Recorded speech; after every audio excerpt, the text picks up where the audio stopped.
Fiilmii namoota hedduu biratti mata duree haasaa ta'ee fi mootummootaanis kan hubachiisni kennameefidha.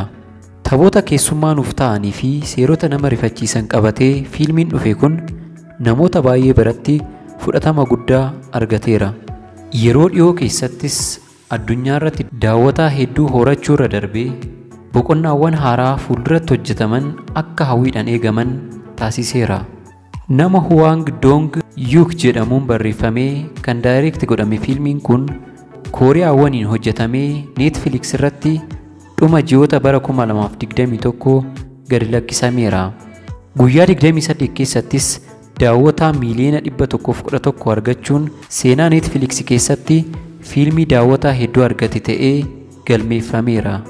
Fiilmii Squid Game jedhamu kanarratti taphoota haaraa kana dura hin baratamnee fi waldorgommii cimaa namoota gidduutti uumu kana namoonni hedduun irra deebi'anii hojjechuudhaan sooshaal miidiyaa irratti beekamoo ta'eera.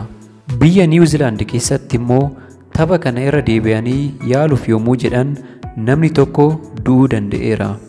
Sababa kanaanis mootummaan uummataaf ibsa kennuu danda'eera. Fiilmiin kun namoota 456 kan jireenya garaagaraa jiraatanii fi araada qumaaraatiin qabaman walitti sassaabuudhaan tapha qarshii biiliyoona 45.6 badhaasisuu fi lubbuun hanga darbutti nama geessisu yommuu dorgoman agarsiisa. Namoonni kun liqii isaan irra jiru deebisuu fi jireenya bareedaa haaraa jiraachuuf jecha asirratti argamaniiru. Namoonni kun dorgomicha yommuu kufan kan isaan eeggatu du'a. Kana akka ta'e amananii fi eeyyama isaanii kennanii yommuu gara dirree kanaatti fudhataman ni mul'ata. Addunyaa keenya irratti taphoota daa'immanii jiran namoonni jajjabaan osoo taphatanii seenaa durii yaadachiisuu irra kan darbe bu'aa baay'ee hin qabu. Fiilmii kanarratti garuu tapha ijoollee taphachuun kan mo'atame akka daa'immaniitti taphicha irraa ari'amuu qofa osoo hin ta'in adabbiin isaa du'adha. Fiilmiin kun addunyaa irratti yeroo dhiyoo keessatti fudhatamaa fi jaalatamummaa guddaa argachuu kan danda'e yommuu ta'u, keessattuu ashaangulliitiin guddaan argitan kun sagaleen isheen baastu addunyaa maratti beekamoo ta'uu danda'eera. Aktara fiilmii kanaa kan ta'e namichi Seong Ji-hoon jedhamu haadha mana isaa kan hiikee fi sababa qumaaraan liqii guddaa keessatti kan kufedha. Daa'ima isaa fi haadha isaa waliin jiraatan kana gargaaruufis yommuu yaalu ni mul'ata. Garuu humna dhaba. Sababa kanaanis lubbuu isaa dabarsuu qumaara danda'u kanaaf of qopheessee isa taphachuuf ni dirqama. Erga tapha kana taphachuuf waliigaltee raawwatee booda guyyaa tokko namoota 455 waliin kutaa tokko keessatti yommuu ka'u of arga. Namoonni akka isaa hunduu tuuttaa magariisaa fi namoonni isaan eegan ammoo tuuttaa diimaa uffachuun fuula isaanii immoo haguuggaa gurraachaan dhoksuun yommuu meeshaa qabatanii isaan eegan arga. Iddoo kanatti taphoota ijoollee salphaa fakkaatan kan taphatan yommuu ta'u, taphicha kana kan kufees du'aan adabama. Namni tokko ammuma du'u namoota hafaniif qarshii miiliyoona 100 kan kennamu yommuu ta'u, nama dhumarratti hafe tokkichaaf ammoo qarshii biiliyoona 4.5 akka kennamuuf seerri taphichaa ni mul'isa. Haaluma kanaan namoota taphicha mo'aman kan adda baasuu fi taphoota adda addaa kan isaaniif dhiyeessu namichi sodaachisaan Frontman jedhamu ni jira.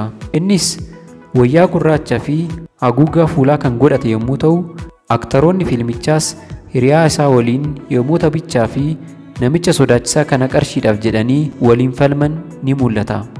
Aktarichaan ala fiilmii kanarratti taphataan beekamaa ta'e kana dura waajjira guddaa keessa hojjechaa kan turee fi barumsaanis nama cimaa kan turedha. Innis maqaan isaa Cho Sang-woo jedhama. Maamiltoota isaarraa qarshii miiliyoonaan lakkaawwamu liqeeffatee osoo hin deebisiin hafuun poolisiidhaan barbaadamaa kan jirudha. Fiilmii kanarrattis taphoota jiran keessaa inni tokko tapha magariisaa fi diimaa jedhamudha. Innis magariisa yommuu jedhamu deemuu, diimaa yommuu jedhamu immoo dhaabbachuudha.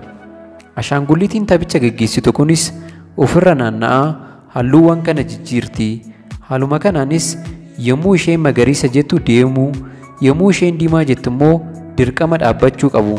Magariisa yommuu jedhamu warraaqee, diimaa yommuu jedhamu kan hin dhaabbanne battaluma sanatti meeshaadhaan rukutamee akka du'u godhama. Taphni biraa fiilmii kanarratti taphatamu ammoo tapha ijoollee Kooriyaa biratti beekamoo ta'edha. Innis karameellaa irratti fakkii tokko kennamuun fakkii sana roga isaatiin keessaa baasudha. Roga fakkii kanaa namni seeraan hin baasne battalumatti ajjeefama.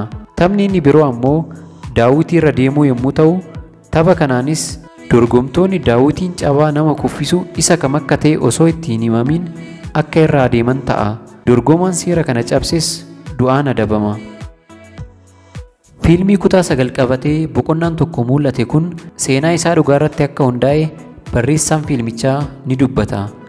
Innis liqiin guddaan akka isarra turee fi Kooriyaa keessatti jireenya namoota hedduu kan wal caalu keessattuu namoonni qarshiidhaan akka wal qoodanii sadarkaan kennameef ni ibsa. Seenaa kanas waggaa 11 dura akka barreesse dubbateera. Fiilmii kanaanis wanti inni dabarsuu barbaade namoonni hedduun sababa qarshiitiin wantoota hanga du'aatti isaan geessisan keessaa akka galuu danda'ani. Seenaa kanas barreessee waggaa 10 booda Netflix addunyaa irratti akka mul'atuuf isa taasiseera. Fiilmii kana hojjetanii xumuruuf qarshii doolaara miiliyoona 21 akka itti baasan tamsaastonni oduu gabaasaniiru.